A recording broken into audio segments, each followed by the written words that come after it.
আল্লাহ রাসূল সাল্লাল্লাহু আলাইহি ওয়াসাল্লাম বলেন, মা বিন আবদিন মুসলিমিন ইয়াকুলু সালাসা মাররাত হিনা ইউসবিহু ওয়া ইউমসি। দুনিয়ার কোন মুমিন মুসলমান ইসমাইলপুরের হও আর মাতাবপুরের হও আর তুমি গাজীপুরের হও, যে কোনো জায়গার হও না কেন, রংচাপের হও আর তুমি মনু হাসপাতালের হও, আল্লাহ রাসূল সাল্লাল্লাহু আলাইহি ওয়াসাল্লাম বলেন, মা মিন মুসলিমিন ইয়াকুলু সালাসা মাররাত। কোন মুসলমান পুরুষ হও নারী হও, যুবক হও আর যুবতী হও, বৃদ্ধ হও আর বৃদ্ধা হও, বুড়া হও আর বুড়ি হও, যেই হও না কেন, তুমি সুন্দর হও আর তুমি কালো হও, যে কোনো রঙের হও, তুমি যদি সকাল বেলা সন্ধ্যা বেলা এই দুইটা বেলা যদি তুমি তিনবার করে পড়তে পারো, কি পড়তে পারো? রাসূলুল্লাহ সাল্লাল্লাহু আলাইহি ওয়াসাল্লাম বলেন, রাদিতু বিল্লাহি রাব্বাম ওয়া বিল ইসলামি দীনাম ওয়া বি মুহাম্মাদিন সাল্লাল্লাহু আলাইহি ওয়াসাল্লাম রাসূলান ওয়া নাবিয়্যা। যাদের মুখস্থ আছে আমার সাথে পড়িয়েন, রাদিতু বিল্লাহি রাব্বাম ওয়া বিল ইসলামি দীনাম ওয়া বি মুহাম্মাদিন সাল্লাল্লাহু আলাইহি ওয়াসাল্লাম রাসূলান ওয়া নাবিয়্যা। মুখস্থ করতে কয় মিনিট লাগবে? কয় মিনিট লাগবে? কোন 5 মিনিট?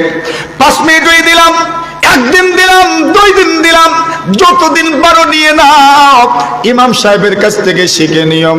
রাসূলুল্লাহ সাল্লাল্লাহু আলাইহি ওয়াসাল্লাম বলেন, মা মিন আবদিন মুসলিমিন ইয়াকুলু সালাসা মাররাত হিনা ইউসবিহু ওয়া ইউমসি।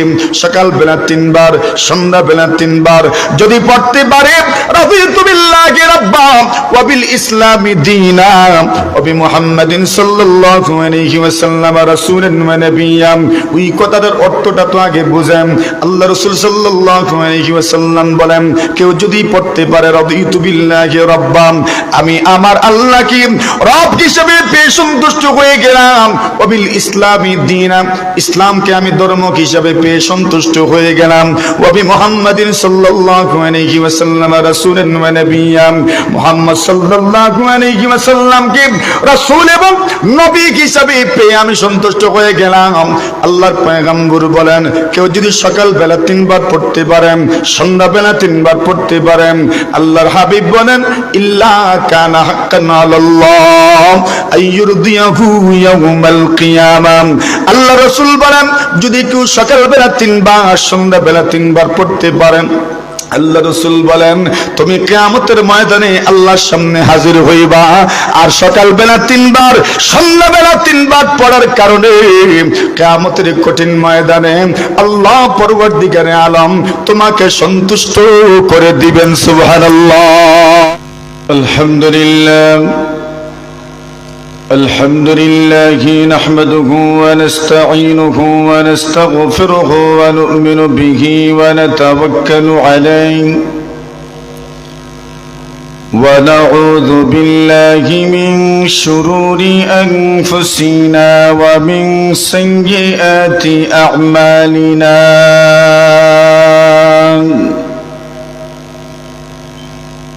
من يهده الله فلا مضل له ومن يضلله فلا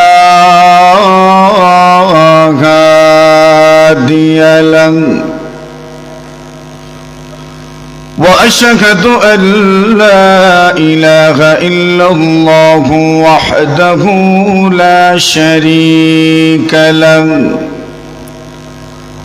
لا وزير له ولا نظير له ولا مشير له ولا معين له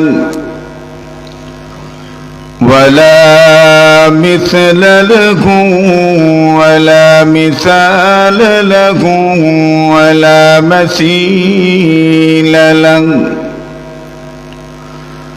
ولا قسيم له ولا عديد له ولا نديد له وأشهد أن سيدنا وسندنا وحبيبنا وأولانا ومولانا محمدا عبده ورسوله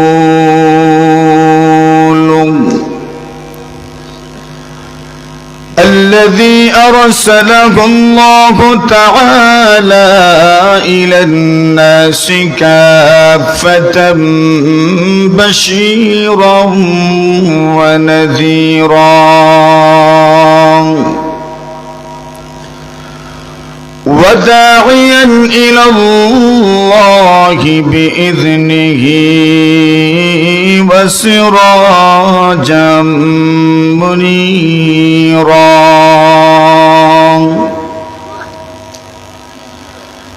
أما بعد فأعوذ بالله من الشيطان الرجيم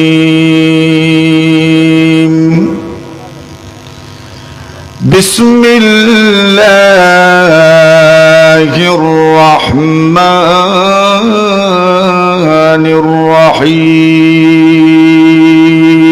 الرحيم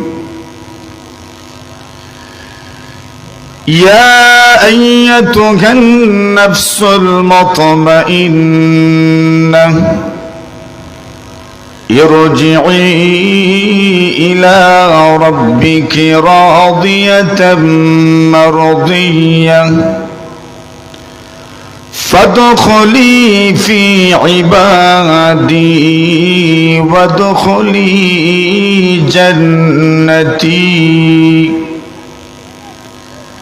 آمنت بالله صدق الله مولانا العظيم صلى الله على سيدنا ومولانا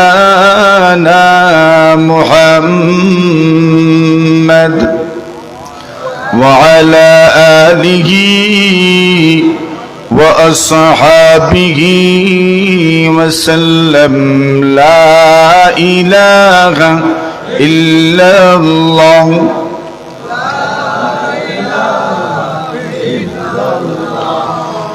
لا إله إلا الله لا إله إلا الله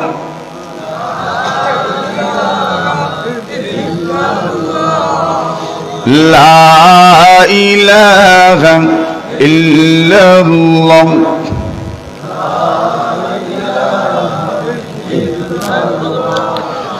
साहिल से लगेगा कभी मेरा भी सफीना साहिल से लगेगा कभी मेरा भी सफीना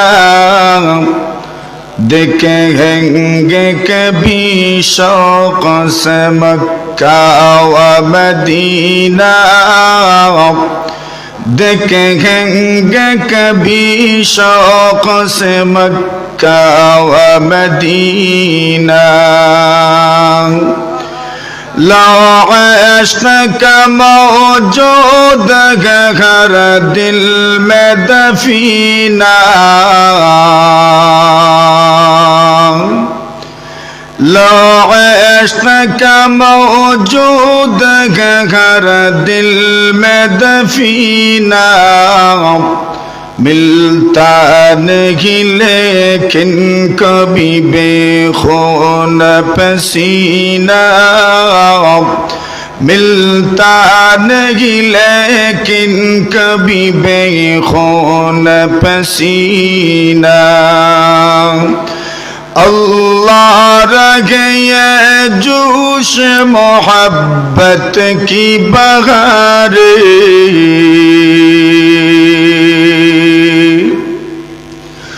अल्लाह रखे ये जोश मोहब्बत की बहारे एक आग के दरिया सा लगे मेरे सीना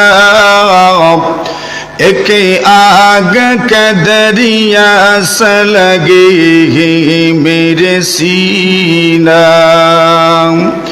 है शरत कैसी अगले मोहब्बत की तवज्जो है शरत कैसी अगले मोहब्बत की तवज्जो मिलता नहीं वरना ये मोहब्बत का नगीना मिलता नहीं वरना ये मोहब्बत का नगीना माना के मसाइब रहे इश्क में अख्तर पर उनके करम से जो उतरता है सकीना पर उनके करम से जो उतरता है सकीना ला इलाहा इल्लल्लाह जुर्शुर ला इलाहा इल्लल्लाह मुहम्मदुर रसूलुल्लाह।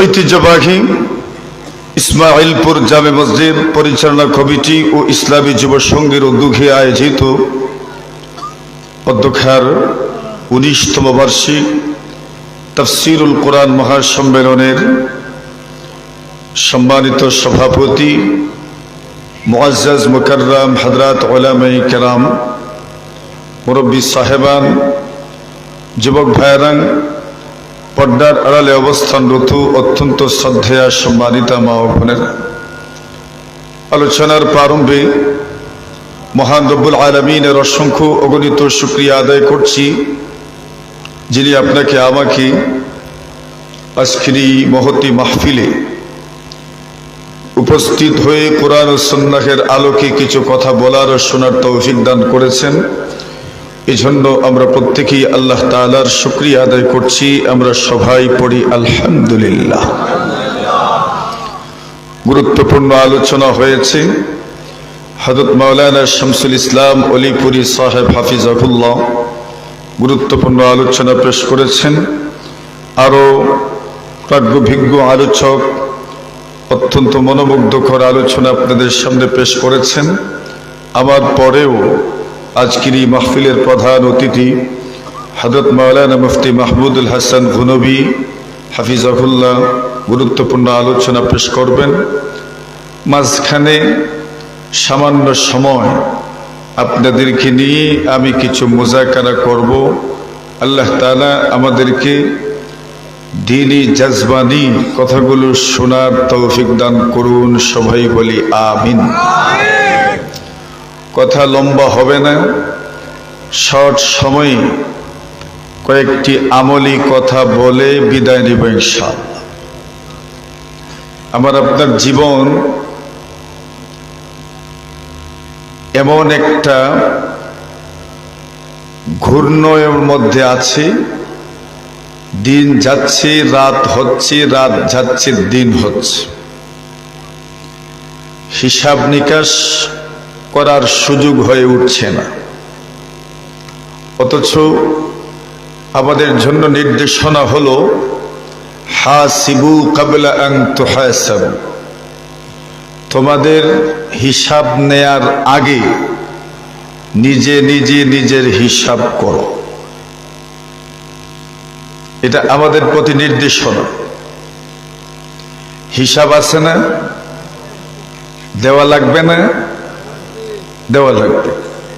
যিনি হিসাব নেবেন উনি আমাদের উঠা বসা চলাফেরা সব কিছু দেখেন কিনা? ফাঁকি দিতে পারবো তো? জোরে বলেন। কেন? উনি সব দেখেন। অডিট আসার আগে নিজে নিজের হিসাব করা দরকার। কেন? নিজে নিজের হিসাব করলে সংশোধনের সুযোগ আছে। কিন্তু যদি হিসাব করি না, আর যদি আল্লাহর সম্মুখীন হয়ে যায়, তাহলে শুধরানোর আর কোনো সুযোগ থাকবে না। আল্লাহ রাসূল বলেন, প্রত্যেকটি মানুষ সকালবেলা ঘুম থেকে ওঠার পরে ফাবাইউন নাফসা, সে তার সওদা করে, তাকে বিক্রি করে। কোন পথে বিক্রি করে? ফামুতিকুহা আও মুবিকুহা। রাসূল বলছেন হয়তো সে তাকে মুক্ত করে, আর না হয় সে নিজেই তাকে ধ্বংস করে দেয়। অর্থাৎ সে তার মুক্তির মিছিলে অংশগ্রহণ করে সে মুক্তির পথে পরিচালিত হয়, আর না হয় সে ধ্বংসের পথে পরিচালিত হয়। হিসাব তো আপনার কাছেও আছে, আমার কাছেও আছে। আমি আপনার হিসাব বলা জরুরি নয়, আপনিও আমার হিসাব বলা জরুরি নয়। ঠিক নেই? প্রত্যেকের হিসাব আছে না নাই? প্রত্যেকেই আমি আমার নফসকে কোন দিকে পরিচালিত করছি, হয়তো মুক্তির পথে, আর না হয় ধ্বংসের পথে। মুক্তির পথে যদি পরিচালিত হতে পারেন, দুনিয়াতেও সফল, পরকালেও সফল। আর যদি মুক্তির পথ থেকে ভ্রষ্টতা যদি আমাকে পেয়ে যায়, দুনিয়াতেও বিফল, পরকালেও বিফল। এজন্যই রাসূলুল্লাহ সাল্লাল্লাহু আলাইহি ওয়াসাল্লামের সাহাবায়ে কেরামের প্রধান টার্গেট থাকতো, ইয়া রাসূলুল্লাহ এমন কোন আমল আমাদেরকে বলেন যে আমল করলে পরে জান্নাতি হতে পারে। এক সাহাবী নবীজির কাছে গেলেন আর বলেন, ইয়া রাসূলুল্লাহ আমাকে এমন এক আমলের কথা বলেন যেই আমল করতে পারলে জান্নাতি হব। রাসূল সকলকে এক আমল বলেন না, ওনাকে বলেছেন কুন ইমামা কওমিক, তুমি তোমার জাতির ইমাম হয়ে যাও। সুবহানাল্লাহ। উনি বললেন, ইয়া রাসূলুল্লাহ ফাইল্লাম আকদির, যদি ইমাম হতে পারি না? নবী বললেন তো ফাকুন মুয়াজ্জিনাহুম, তো মুয়াজ্জিন হয়ে যাও। সুবহানাল্লাহ। বলেন কিছু বুঝলেন? রাসূলুল্লাহ প্রশ্ন করেছেন, ইয়া রাসূলুল্লাহ বলেন না এমন আমল যে আমল করলে জান্নাতি হব। রাসূল বলেছেন ইমাম হয়ে যাও। পারবেন? আপনারা ইমাম হইতে পারবেন? রাসূল বলছেন কুন ইমামা কওমিক, তোমার জাতির ইমাম হয়ে যাও। বললেন যদি পারি না তো ফাকুন মুয়াজ্জিনাহুম, মুয়াজ্জিন হয়ে যাও। সুবহানাল্লাহ। তো ইমাম হতে পারলে জান্নাতি হয়ে যাবেন, মুয়াজ্জিন হতে পারলে জান্নাতি হয়ে যাবেন। রাসূল বলেন সালাসাতুন আলা কুসবানিল মুসকি মিসকি ইয়াউমাল কিয়ামা। রাসূল বলছেন তিন ধরনের মানুষ কিয়ামতের দিন মিশকে আম্বরের স্তূপের উপর দাঁড়ায়া থাকবেন। সুবহানাল্লাহ। তার মধ্যে একজন মান আম্মা কওমান ওয়া হুম বিহি রাদুন, যারা ইমামত করেন, যারা ইমাম হন এমন অবস্থায় যে মুসল্লিরা তার উপর রাজি খুশি, এমন ইমাম কিয়ামতের দিন মিশকে আম্বরের স্তূপের উপর দাঁড়িয়ে থাকবেন। সুবহানাল্লাহ। তাহলে আমল এমন আমল যেই আমলে জান্নাতি হতে পারে। রাসূলুল্লাহ সাল্লাল্লাহু আলাইহি ওয়াসাল্লাম এখানে এক আমলের কথা বলছেন। আরেকজন বলেন, ইয়া রাসূলুল্লাহ মান খায়রুন নাস, মানুষের মধ্যে উত্তম মানুষ কে? আল্লাহ রাসূল বললেন মান ইয়ানফাউন নাস, যে মানুষের উপকার করে। যে মানুষের কি করে? হিসাব করেন তো, জীবনটাকে হিসাব করেন, দেখেন না কত মানুষের উপকার করছেন। মানুষের উপকার করতে পেরেছেন নাকি ক্ষতি করছেন, হিসাব করেন। আল্লাহ রাসূলকে প্রশ্ন করেছেন, ইয়া রাসূলুল্লাহ মান খায়রুন নাস, সর্বোত্তম মানুষকে, উৎকৃষ্ট মানুষকে, ভালো মানুষকে? আল্লাহ রাসূল জবাব দিয়েছেন মান ইয়ানফাউন নাস, যে মানুষের উপকারে আসে। আসতে পারছেন নি মানুষের উপকারে? আরে পারছেন, কে বলছে পারেন নাই? কত মানুষের উপকার করছেন, কে বলে করেন নাই? কত মানুষের উপকার করেছেন, আপনি টেরই পান নাই কত মানুষের উপকার করেছেন। বাকি ক্ষতিও যে করছেন এটাও তো অস্বীকার করা যেত না। মাতুন না আপনারা? উপকার করেন নাই যে এমন না, করেছেন, তবে ক্ষতিও করছেন। তো ক্ষতি করছেন যে ওইটা তো আমার জন্য আপনার পয়েন্ট কমলো। রাসূল বলছেন উত্তম কে বলে মাইয়ানফাউন নাস, যে মানুষের উপকার করে। রাসূলুল্লাহ সাল্লাল্লাহু আলাইহি ওয়াসাল্লাম বলেন, কেউ যদি মানুষের উপকার করার জন্য ঘর থেকে বের হয় আর সামান্য সময় হাঁটে, সামান্য সময় যদি একটু কোশিশ করে, একটু চেষ্টা করে, রাসূল বলছেন আমার মসজিদে 10 বছর ইতিকাফ করলে যেমন সওয়াব, একজন মানুষের একটা প্রয়োজন যদি পুরা করে দিতে পারো সমান সওয়াব। সুবহানাল্লাহ। রাসূলকে প্রশ্ন করলেন মান খায়রুন নাস, উত্তম মানুষ কে? নবী বললেন যে তার মানুষের উপকার করে। আরেকজন প্রশ্ন করেন ইয়া রাসূলুল্লাহ, উত্তম মানুষ কি, ভালো মানুষ কি? নবী বলেন যে তার বউয়ের সাথে ভালো ব্যবহার করে।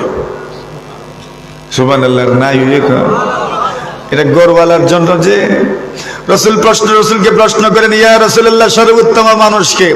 নবী বললেন যে তার পরিবারের জন্য ভালো, যে স্ত্রী তার স্বামীর জন্য ভালো, যে স্বামী তার স্ত্রীর জন্য ভালো। রাসূল বলছেন সবচেয়ে উত্তম মানুষ সে। সুবহানাল্লাহ। তো এই দিক থেকে আমি উত্তম মানুষ হতে পারি। আমার স্ত্রীর সাথে যদি আমার সম্পর্ক ভালো হয়, যদি তার সাথে আমার আচরণটা ভালো হয়, আমি উত্তম মানুষের খাতারে শামিল হইতে পারি। যদি স্ত্রীর সম্পর্ক, স্ত্রীর যদি আচরণ স্বামীর সাথে ভালো হয়, উত্তম মানুষের খাতারে সেও শামিল হইতে পারে। আরেকজন প্রশ্ন করেন ইয়া রাসূলুল্লাহ, সবচেয়ে উত্তম আমল কোনটা? নবীজি বলেন সর্বোত্তম আমল হইল আল্লাহর জিকির করা। সুবহানাল্লাহ। জোরে বলেন। আরেকজন প্রশ্ন করেন ইয়া রাসূলুল্লাহ, সর্বোত্তম আমল কোনটা? আল্লাহ রাসূল বলেন নির্ধারিত সময়ে নামাজ পড়া। প্রশ্ন করেন ইয়া রাসূলুল্লাহ, অতঃপর কোন আমল? নবী বললেন মা বাবার সাথে সুন্দর আচরণ করা। প্রশ্ন করেন অতঃপর কোন আমল? নবী বললেন আল জিহাদু ফি সাবিলিল্লাহ, আল্লাহর রাস্তায় জিহাদ করা। সুবহানাল্লাহ। তো মা বাবার খেদমত, একদিকে ঈমান, একদিকে নামাজ সঠিক টাইম মতো পড়া, আরেকদিকে আল্লাহর রাস্তায় যুদ্ধ করা, মধ্যখানে মা বাবার খেদমত, এত বড় আমল। আরেকজন প্রশ্ন করেন ইয়া রাসূলুল্লাহ, কোন আমল সর্বোত্তম? আল্লাহ রাসূল বললেন ঈমানুম বিল্লাহ, আল্লাহর উপর ঈমান আনা। জোরে বলেন সুবহানাল্লাহ। আরেকজন প্রশ্ন করেন ইয়া রাসূলুল্লাহ, মুসলমানদের মধ্যে কে উত্তম? আমরা তো সবাই গ্রাম্য বিবাদে জড়াই, কার চেয়ে কে উত্তম, কার বংশ উত্তম, কার প্রফেশন ভালো, কার সম্পদ বেশি। উত্তম নির্ধারণ করি আমরা সম্পদ দিয়ে। উত্তম কে এটা নির্ধারণ করি তার সামাজিক ভ্যালু দিয়ে। কে উত্তম এটা আমরা নির্ণয় করি কি দিয়ে? তার সম্পদ দিয়ে। রাসূলকে প্রশ্ন করা হয় ইয়া রাসূলুল্লাহ আইয়ুল মুসলিমিনা খাইর, সর্বোত্তম মুসলমান কে? আল্লাহ রাসূল বলছেন সর্বোত্তম মুসলমান হলো মান সালিমাল মুসলিমুনা মিন লিসানিহি ওয়া ইয়াদিহি, যেই মুসলমানের জবানের মাধ্যমে, হাতের মাধ্যমে, পায়ের মাধ্যমে অন্য কেউ আক্রান্ত হয় না, কষ্ট পায় না। রাসূল বলছেন সর্বোত্তম মুসলমান সে। হিসাব করেন, সার্ভে করেন নিজেরে কোন ক্যাটাগরিতে পড়েন। আরেকজন প্রশ্ন করেন ইয়া রাসূলুল্লাহ, ইসলামের মধ্যে সর্বোত্তম আমল কোনটা? নবী বললেন তুতঈমুত তাআম, অসহায় অনাহারী মানুষকে খাবার খাওয়াও। ওয়া তাকরাউস সালাম আলা মান আরাফতা ওয়া মান লাম তারিফ, তুমি সালাম দিবা, তুমি সর্বোত্তম মুসলমান হয়ে যাবে। কি বোঝা গেল? সব আসেনি আমাদের মাঝে? কয়টা আছে কয়টা নাই হিসাব করেন। নবী কিন্তু অনেক কথা বলছেন, কে উত্তম, কে উত্তম, কোন আমল উত্তম। নবী এক এক আমলের কথা বলছেন, এক একজনের কথা বলছেন। এর অর্থ হলো আপনি যেই আমলটা করবেন এক এক দৃষ্টিতে সেই আমল হচ্ছে আপনাকে উৎকর্ষতার চূড়ান্ত পর্যায়ে নিয়ে যাওয়ার মতো আমল। আপনি কোন পর্যায়ে আছেন এটা আপনি হিসাব করতে পারবেন। রাসূল সাল্লাল্লাহু আলাইহি ওয়াসাল্লামের কথাগুলো শুনে আপনি আপনাকে চিনতে পারবেন। আর যেই ব্যক্তি নিজেকে চিনতে পারে তার চাইতে আকলমান, জ্ঞানী, বুদ্ধিমান, হুঁশিয়ার, চালাক কোনো মানুষ হতে পারে না, ঠিক না? সবচেয়ে চালাককে যে নিজেকে চিনতে পারে। আপনি আপনাকে চিনতে পেরেছেন, আপনি সবচেয়ে চালাক। আপনি আপনার পরিচয় পেয়েছেন, আপনি সর্বোত্তম, আপনি সবচেয়ে চালাক। তাহলে বুঝা গেল আমল ছাড়া কোনো বিকল্প, বলেন আমল ছাড়া কোনো বিকল্প নাই। এজন্য জীবনে কি করলেন? মানুষের জন্য কত কিছুই তো করেছেন, নিজের জন্য কি করেছেন বলেন? সবার কাছে যদি, আমার কাছে যদি আপনি আমাকে প্রশ্ন করেন, আমি আমার ব্যস্ততা আপনাকে এমন ভাবে দেখাবো, আমি বলবো আমার এই ব্যস্ততা, এই ব্যস্ততা, এই ব্যস্ততা, এই ব্যস্ততা, এই ব্যস্ততা, কত কত কত কিছু বলবো। নিজের জন্য কি করেছি সেটা তো আবার হিসাব করা দরকার। শুধু মানুষের তরেই জীবনটা খাটায় দিলেন, নিজের আমল কি পরিমাণ করেছেন সেটাও তো আপনার হিসাব করা দরকার। কথা বলেন ঠিক কিনা? তো ওইটাই আমার আজকের মূল কথা। আপনার জন্য আপনি কি করেছেন, আপনার আমলের, আপনার আখিরাতের জন্য আপনি কি ব্যবস্থা করেছেন, আপনার জীবনটা সুন্দর হওয়ার জন্য আপনি কি করেছেন, আপনার আখিরাত সুন্দর হওয়ার জন্য আপনি কি করেছেন, ওইটা আমার চিন্তার বিষয় কিনা, ওইটা আমাকে করতে হবে কিনা, সেই বিষয়টা আমাকে চিন্তা করা দরকার। রাসূলুল্লাহ সাল্লাল্লাহু আলাইহি ওয়াসাল্লাম এই জন্য বলেন, সকালবেলা যে ঘুম থেকে উঠো, তুমি তোমাকে সওদা করো কোন দিকে, হয়তো লসের পথে আর না হয় লাভের পথে। কথা বলেন ঠিক কিনা? এখন কোন পথে সওদা করছেন সেই কথাটা আমাদের চিন্তা করা দরকার। আসুন আমি মাত্র কয়েকটা আমলের কথা আপনাদেরকে বলবো, এরপরে আলোচনা সমাপ্ত হবে। কষ্ট হবে না তো ইনশাআল্লাহ? হ্যাঁ, আসেননি সবাই? কষ্ট হবে? কষ্ট হবে না? আল্লাহ তৌফিক দান করেন। রাসূল করিম সাল্লাল্লাহু আলাইহি ওয়াসাল্লামের সাহাবী, যিনি রাসূল সাল্লাল্লাহু আলাইহি ওয়াসাল্লামের খেদমত করেছেন, যে রাসূলের খেদমত করেছেন, এমন একজন মানুষ, খাদিম রাসূলিল্লাহ, নবীজির খাদিম, নবীজির খেদমত করেছেন। এত বড় সৌভাগ্য, নবীর খেদমত করেছেন, এর চেয়ে বড় সৌভাগ্য আর কি হইতে পারে? আনাস ইবনে মালিক রাদিয়াল্লাহু তাআলা আনহু বলেন, আমি রাসূল সাল্লাল্লাহু আলাইহি ওয়াসাল্লামের খেদমত করেছি পুরা 10 বছর। কত বছর? 10 বছর। বলেন, আমি যখন ছোট ছিলাম আমার মা আমার আঙ্গুলে ধরে ধরে নবী আকরাম সাল্লাল্লাহু আলাইহি ওয়াসাল্লামের খেদমতে আমাকে নিয়ে গেলেন আর বললেন, ইয়া রাসূলুল্লাহ, হাযা আনাস, ইনি হচ্ছেন আনাস, আপনার খেদমতের জন্য আমি দিয়ে গেলাম। সুবহানাল্লাহ। আনাস বলেন, ওই যে খেদমত শুরু করেছি, খেদমতের ওসিলায় দোয়াও পেয়েছি। আল্লাহ রাসূল আমার জন্য দোয়া করেছেন, আল্লাহ আমার আনাসের হায়াতে বরকত দান করো, আমার আনাসের সম্পদে বরকত দান করো, আমার আনাসের আল্লাহ মালে বরকত দান করো, আওলাদে বরকত দান করো, আল্লাহ তাকে জান্নাতওয়ালা বানায়, মাফ করে দিও। আনাস বলেন, 3টা দোয়া তো দুনিয়াতে কবুল হয়ে গেছে, আমি দেখেছি। আমি আশা করি মরণের পরে আল্লাহ আমাকে জান্নাতওয়ালা বানাবেন, সেই দোয়া কবুল হবে। সুবহানাল্লাহ। এখন উনি রাসূল সাল্লাল্লাহু আলাইহি ওয়াসাল্লামের খেদমত করেছেন।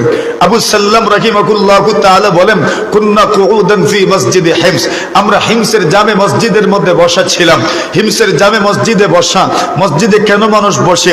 নামাজ পড়ার জন্য বসে, অথবা নামাজের পরে বসে। কেউ যদি মসজিদের মধ্যে বসে, আযান ইকামতের মধ্যখানে হাত তুলে যদি দোয়া করে, আল্লাহ তার দোয়া ফিরাইয়া দেন না। জোরে বলেন।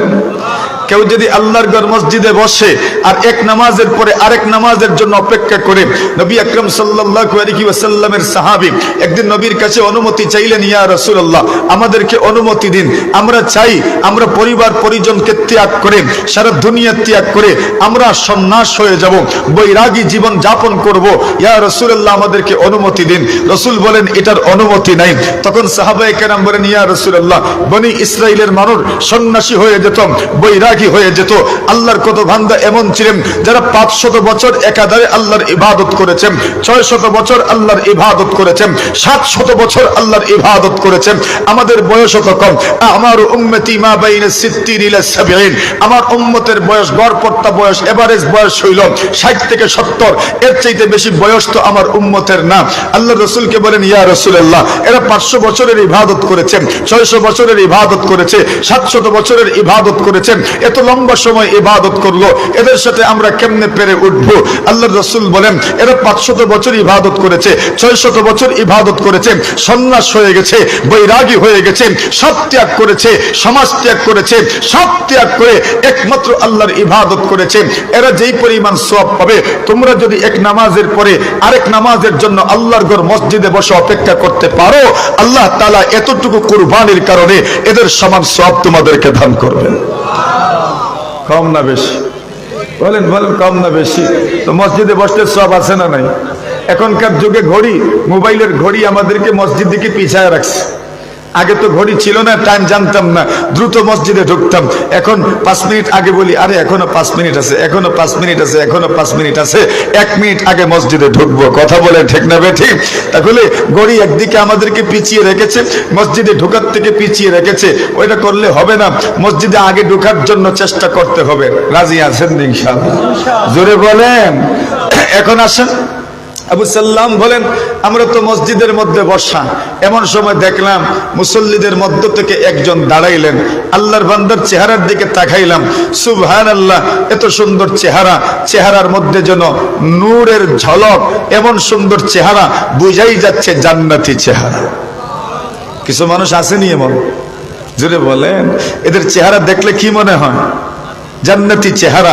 আল্লাহর কিছু বান্দা বান্দি দুনিয়াতে আছে, এরা জান্নাতি মানুষ। রাসূল সাল্লাল্লাহু আলাইহি ওয়াসাল্লাম কতর ব্যাপারে বলেছেন, জান্নাতি মানুষ দেখতে চাও? জি ইয়া রাসূলুল্লাহ, জান্নাতি মানুষ দেখতে চাই। রাসূল বলেন, ওই দিকে তাকাও না, ওই ব্যক্তিকে দেখো, সে জান্নাতি মানুষ। জোরে বলেন সুবহানাল্লাহ।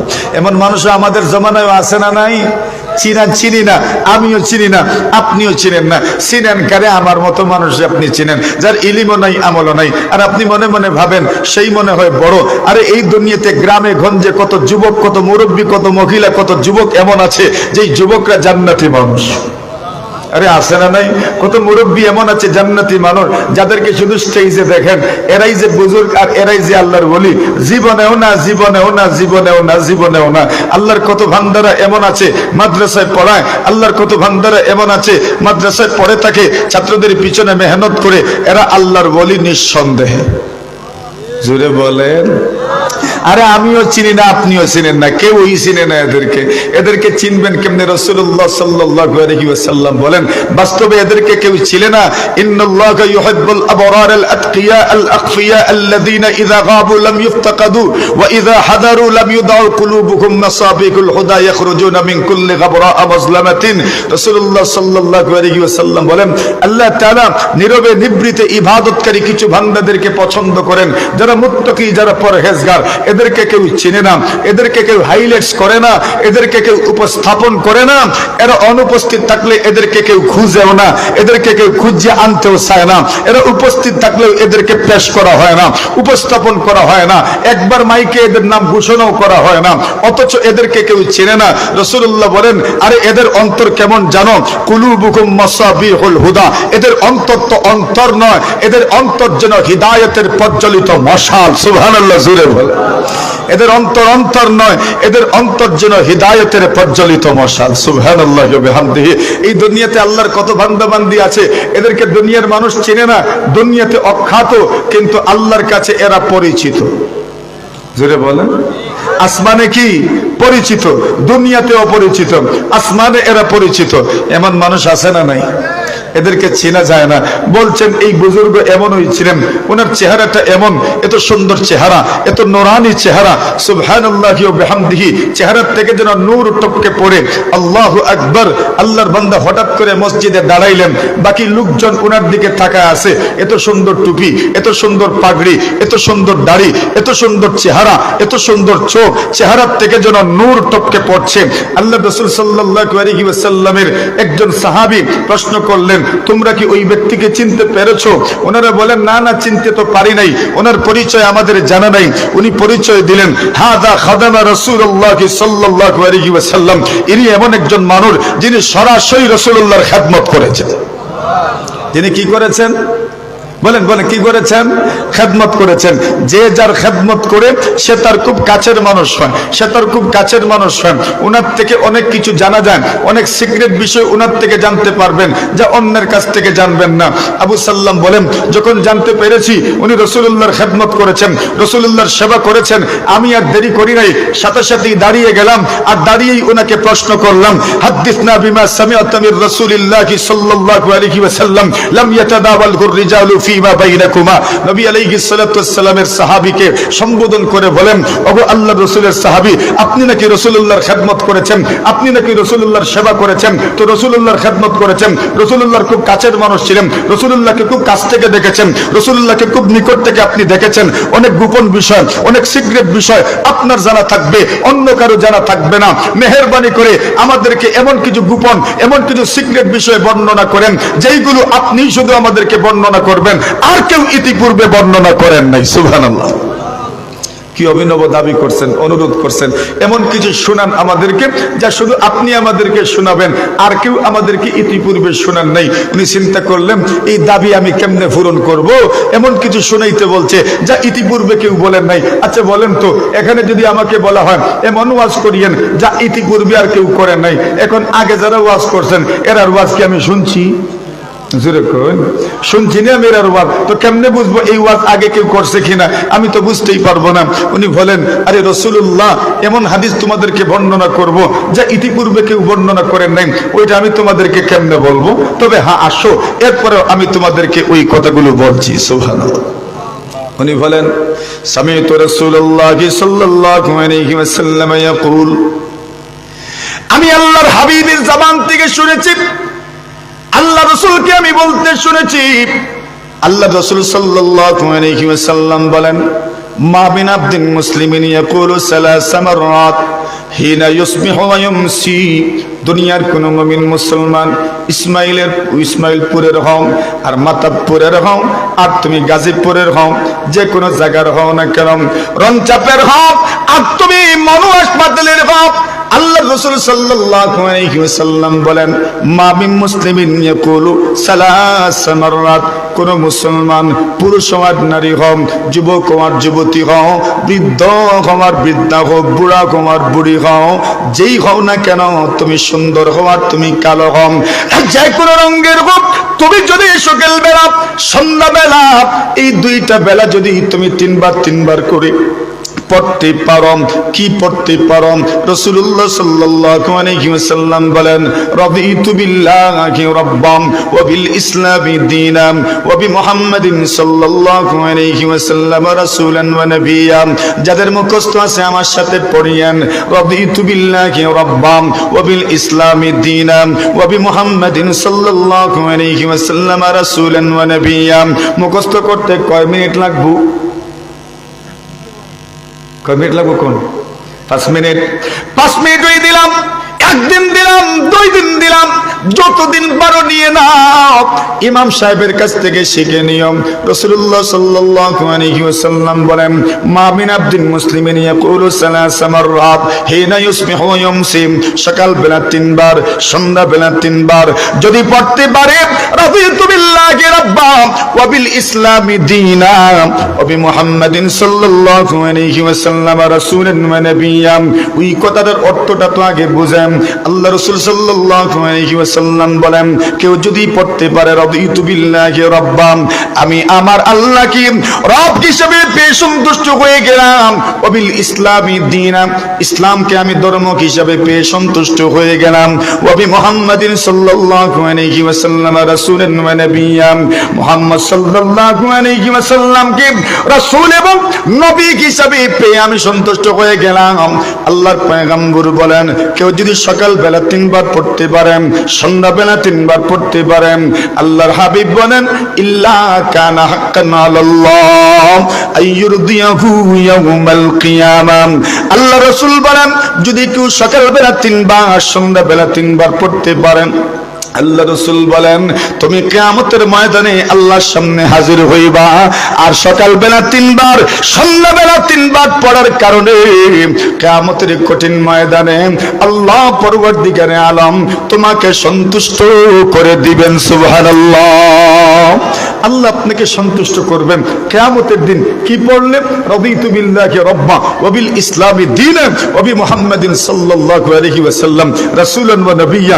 সকাল বেলা 3 বার, সন্ধ্যা বেলা 3 বার যদি পড়তে পারেন, আল্লাহ তাআলা আপনাকে সন্তুষ্ট করে দিবেন কিয়ামতের দিন। এইবার আল্লাহ যে সন্তুষ্ট করবেন, আল্লাহর সন্তুষ্ট করার অর্থ কি? এই হাদিস সাঈদ ইবনে মুসাইয়্যিব রাহিমাহুল্লাহু তাআলা আবু হুরায়রা রাদিয়াল্লাহু তাআলা থেকে বর্ণনা করেছেন।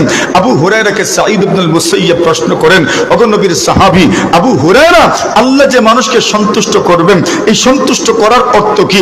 আবু হুরায়রা রাদিয়াল্লাহু তাআলা বলেন, আল্লাহ সন্তুষ্ট করবেন এই কথার অর্থ হইল আল্লাহ তাআলা তাদেরকে জান্নাতের মেহমান বানায়া দিবেন। জোরে বলেন, কোন জায়গার মেহমান? কি পড়লে? মাশাআল্লাহ, বলেন বলেন বলেন। রাদিতু বিল্লাহি রাব্বান ওয়া বিল ইসলামি দীনান ওয়া বিমুহাম্মাদিন সাল্লাল্লাহু আলাইহি ওয়াসাল্লাম রাসূলান ওয়া নাবিয়্যান। এই কথাগুলো বেশি বেশি পড়ার দরকার। কেন পড়ার দরকার? এর কারণ হইল সময় বড় নাজুক চলছে। এই সময় কত মানুষ আছে নিজের ঈমান ইসলামকে পর্যন্ত বিক্রি করে দিচ্ছে। কথা বলেন ঠিক কিনা? শুধু এক আল্লাহর ইবাদত করছে যে এমন নয়, সে অনেক মূর্তিদের পক্ষেও কথা বলে। কথা বলেন ঠিক কিনা? এমন মানুষও তো তৈরি হতে যাচ্ছে। এজন্য তার মনে এটাকে ঢুকানোর দরকার, বদ্ধমূল করা দরকার। রাদিতু বিল্লাহি রাব্বা, আমি এক আল্লাহকে রব হিসেবে পেয়ে সন্তুষ্ট। কথা বলেন ঠিক কিনা? আমি এক আল্লাহকে রব হিসেবে পেয়ে সন্তুষ্ট। কেউ যদি এই স্লোগানটা প্রতিদিন যদি বলতে পারে, তার ঈমান মজবুত হবে, তার ঈমান দৃঢ় হবে। 2 নম্বর, ওয়াবিল ইসলামি দীনা। এই দুনিয়াতে কিছু মডারেট মানুষ তৈরি হয়েছে যারা নিজেদেরকে মুসলমান পরিচয় দিতে লজ্জাবোধ করে। কথা বলেন ঠিক না ঠিক? এরা এত উদার চিন্তার হয়েছে, এত উদার হয়েছে যে এরা নিজেদেরকে মুসলমান পরিচয় দিতে লজ্জাবোধ করে, সে তাকে উদার হিসেবে পরিচয় দিতে স্বাচ্ছন্দ্য বোধ করে। এজন্য এরা নতুন করে একটা স্লোগান বের করেছে, আমরা প্রথমে বাঙালি। আরে কথা বলেন, কি স্লোগান বাইর করছে? আমরা প্রথমে কি বাঙালি, পরে মুসলমান।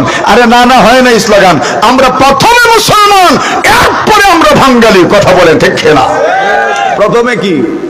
জোরে বলেন, প্রথমে কি? মুসলমান, এরপরে বাঙালি। প্রথমে বাঙালি এই কথা বলে অনেক কিছুকেই জায়েজ করার চেষ্টা করা হয়েছিল যেগুলো ইসলামের সাথে সাংঘর্ষিক হবে। ওগুলো নিয়ে তুমি টেনশন করিও না, কেন তোমার তো প্রথম পরিচয় হচ্ছে তুমি একজন বাঙালি। সুতরাং বাঙালি সংস্কৃতি যদি ইসলামের বিরুদ্ধেও যায়, তুমি যেন মেনে নিতে পারো। এই মন মানসিকতা তৈরি করার জন্য আপনাকে শেখানো হয়েছে আমি প্রথমে বাঙালি, কিন্তু আমাদেরকে শেখানো হচ্ছে না, আমাদের প্রথম পরিচয় হচ্ছে আমরা মুসলমান। কথা বলে ঠিক না? সুতরাং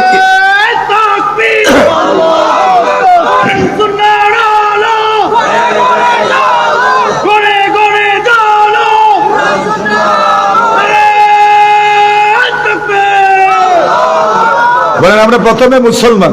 এখন দেখেন, আমি যে জিকিরটা বললাম, এই জিকিরের মধ্যে আপনার ইসলামের উপর সন্তুষ্টি এটা প্রকাশ পাবেন যখন আপনি বলবেন ওয়াবিল ইসলামি দীনা, আমি ইসলামকে ধর্ম হিসেবে পেয়ে সন্তুষ্ট হইলাম।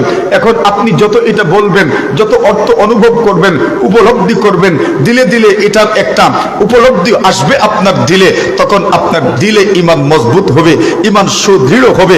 আর ঈমান যদি কোনো মানুষের দিলে মজবুত হয়ে যায়, সুবহানাল্লাহি ওয়া বিহামদিহি সুবহানাল্লাহিল আযীম, পুরো দুনিয়া ছাড়তে রাজি, এরপরও ঈমানের পথ ছাড়তে রাজি হবে না। ঠিক না? আরে পুরো দুনিয়ার বন্ধুত্ব যা কিছু আছে সব বন্ধুত্ব রাখবেন, আপনার বন্ধুত্ব কোন কষ্টি পাথরে আপনি মাপবেন? আপনি কষ্টি পাথর রাখতে হবে ঈমান। আপনার ঈমানের সাথে সাংঘর্ষিক যা কিছু আছে সবকিছুকে তালাক দিবেন, সবকিছুকে ত্যাগ করবেন। কোন কোন কারণে আপনার ঈমান ভঙ্গ হয়, কোন কোন কারণে আপনার ঈমান চলে যায়, ওই কথাগুলো আপনাকে শিখতে হবে, জানতে হবে। এজন্য আমাদেরকে ট্রেনিং দেওয়া হচ্ছে, আমাদেরকে প্রশিক্ষণ দেওয়া হচ্ছে। তুমি সকালবেলা একবার বলো ওয়াবিল ইসলামি দীনা, সন্ধ্যা আবার বলো ওয়াবিল ইসলামি দীনা, আমি ইসলামকে ধর্ম হিসেবে পেয়ে সন্তুষ্ট।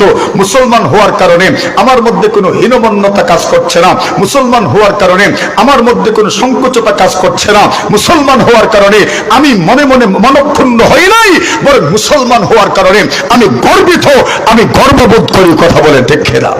এই তাসবির সারাংশ এটা, ওয়াবিল ইসলামি দীনা। সময় এসেছে এমন একটা সময়, মানুষ নিজেদেরকে মুক্ত চিন্তার ধারক বাহক প্রমাণ করার জন্য নিজেদেরকে মুসলমান পরিচয় দেয় না। সে বলে আমি প্রথমে একজন মানুষ, আমি প্রথমে একজন মানুষ, আমি মানুষের অধিকার নিশ্চিত করব। এই কথা আপনার মুখে মানায় না। ইসলামের চাইতে মানবাধিকারের ব্যাপারে এত সুদ্ধা ভূমিকা দুনিয়ার অন্য কোনো ধর্ম রাখতে পারে না। ঠিক না? সবচেয়ে বেশি মানবাধিকারের সবচেয়ে কাছের নয়, একদম মানবাধিকার মানেই হচ্ছে ইসলাম। ইসলাম আর মানবাধিকার একটা আরেকটার চেয়ে অবিচ্ছিন্ন নয়, একটা আরেকটার সাথে এমন কানেক্টেড যে একটার সাথে আরেকটার সম্পর্ক এবং গাঢ়। যেখানেই ইসলাম আছে সেখানেই মানবাধিকার আছে। কথা বলেন ঠিক কিনা? মানুষ আজকাল কথায় কথায় মানবাধিকারের স্লোগান দেয়, মানবাধিকার নিশ্চিত করার জন্য সকলকে বলে। আরে মানবাধিকার বলতে কি? দুনিয়াতে সব মানুষের অধিকার সমান হয় না। একটা ছোট্ট ছেলের অধিকার আর একজন বড় মানুষের অধিকার কখনো সমান হতে পারে না। নিম্নাঞ্চলের মানুষের অধিকার আর উপরাঞ্চলের মানুষের অধিকার সমান হতে পারে না। যারা নিম্নাঞ্চলে থাকবে এদের জন্য বাঁধ নির্মাণ করে পানি আপনার বন্ধ করে দেওয়া, পানি আটকানো তাদের জন্য অধিকার। কিন্তু উপরাঞ্চলে যারা আছে এদের জন্য বাঁধ কেটে পানি নিষ্কাশনের ব্যবস্থা করা তাদের জন্য অধিকার। কথা বলেন? সব যুগের মানুষের অধিকার কি নয়? সমান নয়। সব স্থানের মানুষের অধিকার সমান নয়। স্থান কাল পাত্র ভেদে মানুষের অধিকারের মধ্যে পরিবর্তন আসে। সময়ের পরিবর্তনে মানুষের অধিকারের মধ্যে পরিবর্তন আসে। স্থানের পরিবর্তনে মানুষের অধিকারে পরিবর্তন আসে। ঠিক এইভাবে কোনো মানুষের মিজাজ মর্জির দিকে লক্ষ্য করে তার অধিকারের মধ্যে পরিবর্তন আসতে পারেন। সব মানুষ তো আর এক জাতের মাটির তৈরি নয়। রাসূলুল্লাহ সাল্লাল্লাহু আলাইহি ওয়াসাল্লাম বলেন, পুরো দুনিয়ার মধ্যে যাত্রা দিয়েছেন, পুরো দুনিয়া থেকে মাটি সংগ্রহ করা হয়েছে। পুরো দুনিয়া থেকে মাটি সংগ্রহ করে এই দুনিয়ার মাটি সব জায়গাতে যে নরম এমন তো নয়। কিছু জায়গার মাটি তো শক্ত আছে, কিছু জায়গার মাটি তো কঙ্কর মিশ্রিত আছে, কিছু জায়গার মাটি তো কালো, কিছু জায়গার মাটি তো সাদা, কিছু জায়গার মাটি তো লাল বর্ণের, কিছু জায়গার মাটি তো হলুদ বর্ণের। আল্লাহ রাসূল বলেন, ফাজা আবানু আদম আলা কদরিল আরদি। আল্লাহ রাসূল সাল্লাল্লাহু আলাইহি ওয়াসাল্লাম বলেন, জমিনের মধ্যে যত প্রকার আছে, মাটির মধ্যে যত প্রকার আছে, মানব জাতির মধ্যে তত প্রকার আছে। আছে না নাই? কিছু মানুষ নরম, কিছু মানুষ একদল মানুষ নরম তো আরেকদল মানুষ গরম। একদল মানুষের মেজাজে নম্রতা আছে, আরেকদল মানুষের মেজাজে আপনার দেখবেন একটু ঘরমাই আছে। কেন? আল্লাহর জমিনে যে মাটি আছে ওই মাটিও কোন জায়গার মাটি নরম, কোন জায়গার মাটি শক্ত। আল্লাহ কারে কোন মাটি দিয়ে বানাইছে বলতে পারবেন? এটা তো বলার সুযোগ নেই। কোন জায়গার মাটি হলো সুন্দর, এজন্য দুনিয়ার মানুষের মধ্যে একদল মানুষ সুন্দর। কোন জায়গার মাটি হলো লাল, এজন্য দুনিয়ার কোন মানুষ এরাও লাল বর্ণের। কিছু মানুষ আছে লাল সাদা মিশ্রিত, কিছু মানুষ আছে বাদামি রঙের। আমরা কোন রঙের? আপনারা কোন কালারের? আরে মাটির অরিজিনাল কালারের হইলাম আমরা। আর কথা বলে ঠিক না বেঠিক? মাটির অরিজিনাল কালারের হইলাম আমরা। তাহলে মানুষের মধ্যে ভিন্নতা আছে, রঙে ভিন্নতা আছে, মিজাজে ভিন্নতা আছে। সুতরাং সব মিজাজের মানুষের অধিকার সমান নয়, সব জায়গার মানুষের অধিকার সমান নয়। এই জন্য ইসলাম মানুষের মৌলিক অধিকার নিশ্চিত করেছে। ইসলাম মানুষের মৌলিক অধিকার নিশ্চিত করেছে। জাতি ধর্ম বর্ণ নির্বিশেষে সবার জন্য প্রথম নম্বরের অধিকার হচ্ছে তার বেঁচে থাকার অধিকার। কোন অধিকার? বলেন বলেন, কোন অধিকার? একটা মানুষ জন্ম নিবে, তার প্রথম অধিকার হলো কি? বেঁচে থাকতে দিতে হবে, সুন্দর একটা পরিবেশ তাকে দিতে হবে যেন বেঁচে থাকতে পারেন। সুতরাং একজন মানুষের জীবনের প্রথম মৌলিক অধিকার হচ্ছে বেঁচে থাকার অধিকার। লক্ষ্য করে দেখেন ইসলাম এই ব্যাপারে কি বক্তব্য দিয়েছে। ইসলাম বলেছে, তুমি যদি ইচ্ছাকৃত কোনো মানুষকে হত্যা করো, তুমি যেন গোটা মানব সম্প্রদায়কে হত্যা করেছো। ইসলামের বক্তব্য সুস্পষ্ট। আপনি অযাচিত ভাবে, অনৈতিক ভাবে, তো আপনি অনর্থক ভাবে, অযাচিত ভাবে, জুলুম অন্যায় ভাবে কোন মানুষকে আপনি হত্যা করতে পারবেন না। যদি করেন, একটা মানুষকেই হত্যা করেন নাই, গোটা মানব সম্প্রদায়কে আপনি হত্যা করেছেন। ঠিক না? এখন দেখেন তো, আল্লাহু আকবার, আল্লাহু আকবার, উলামায়ে দেওবন্দ জিন্দাবাদ, জিন্দাবাদ, ইসলামের কামরা তুলে নেব আমরা। একজন মানুষকে হত্যা করা মানে গোটা মানব সম্প্রদায়কে হত্যা করা। কথাটা খুব ভালো করে মনে রাখেন, এটা মানুষের মৌলিক মানবাধিকার। মানুষের অধিকারের মৌলিক অধিকার হচ্ছে তার বেঁচে থাকার অধিকার। এখন বলেন, পুরা দুনিয়াতে, বর্তমান দুনিয়াতে সবচেয়ে বেশি নির্যাতিত কারা? মারছে কারা? ইহুদি খ্রিস্টানরা মারছে। ফিলিস্তিনে ইহুদিরা মুসলমানদেরকে মারছে, ছোট্ট শিশুকেও হত্যা করছে, হাসপাতালের অসুস্থ মানুষকেও হত্যা করছে, বৃদ্ধকেও হত্যা করছে, নারীকেও হত্যা করছে। রাসূলুল্লাহ সাল্লাল্লাহু আলাইহি ওয়াসাল্লামের নির্দেশনা তো এই ব্যাপারে অত্যন্ত সুস্পষ্ট। রাসূল সাল্লাল্লাহু আলাইহি ওয়াসাল্লাম নিষেধ করে দিয়েছেন, নাহা রাসূলুল্লাহ সাল্লাল্লাহু আলাইহি ওয়াসাল্লাম আন কাতলিন নিসাই ওয়াস সিবিয়ান। আল্লাহ রাসূল বলছেন, যুদ্ধের ময়দানে পর্যন্ত মহিলাদেরকে হত্যা করবা না, শিশুদেরকে হত্যা করবা না। তাহলে একটা শিশু তার বেঁচে থাকার অধিকার, এটা তার মৌলিক অধিকার, এটাই তার প্রথম মানব অধিকার। কিন্তু বর্তমান দুনিয়াতে ফিলিস্তিন থেকে শুরু করে পুরো বিশ্বব্যাপী ইহুদি খ্রিস্টানদের মাধ্যমে পরিচালিত যত হত্যা যজ্ঞ পরিচালিত হচ্ছে, সেই হত্যাকাণ্ডে শিশুরা এরা মারা যাচ্ছে, শিশুদেরকে হত্যা করা হচ্ছে। পুরা দুনিয়া ব্যাপী মানবাধিকার লঙ্ঘন করছে ইহুদি আর খ্রিস্টানরা, কিন্তু মানবাধিকার কর্মীদের কোন বক্তব্য এই ব্যাপারে শোনা যায় না। এটা অত্যন্ত সুস্পষ্ট একটা কথা। পুরো দুনিয়াতে যত মানবাধিকার কর্মী আছে সব কয়টা হচ্ছে ইহুদি আর খ্রিস্টানদের চরম পর্যায়ের দালাল।